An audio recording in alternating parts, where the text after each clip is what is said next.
FitzGerald here. Joanna, Swanson here. We taught the intermediate competitive fundamentals class here at BTO. This class focused on creating angles, and while you are creating angles, relaying that information to the person across from you. Right? To start this off, we talked about the three different kinds of muscle action. You have concentric muscle action, eccentric, and isometric. Concentric meaning that if I were to pull this hand across, the acting hand against the weight is concentric. The resisting hand against the weight is eccentric. Concentric meaning you're acting upon the counter. Eccentric meaning you're resisting the counter acting upon you. And then last but not least was isometric, meaning that while the hands are there, they're actually isolated. Right? From there, we went into a little bit of a ballet bar drill, where the idea was one partner would be a ballet bar, and as you would move towards the ballet bar, you drew yourself towards it using your back muscles, and then as you moved away, you resisted the bar acting upon you.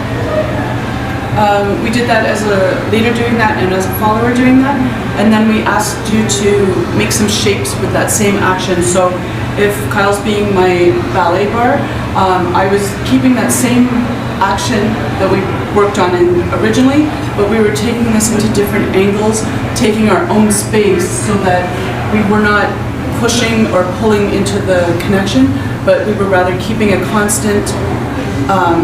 If I choose a number of 5, I'm keeping that 5 throughout. I'm not going from a 5 to a 1 to a 10 to within it. I'm just keeping this as a constant stretch action, and I'm able to move my body within that space.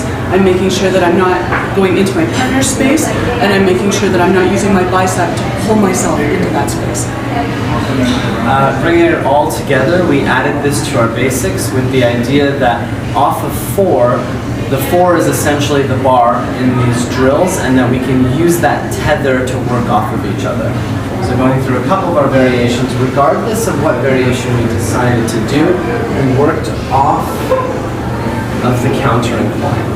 Now, one of the partners can do this, both of the partners can do this, or both of us can do things together or opposite, but at the end of the day, what it's doing is that it's allowing us to create partnership skills through our connectivity instead of isolating the variables, like I showed this too, where if we isolate the muscles, you don't see the cause and effect in our movement. Is there anything else to add there? No, I think that's it. Thanks, folks. See you next time. Thank you. The social focused event from A to Z, Ottawa,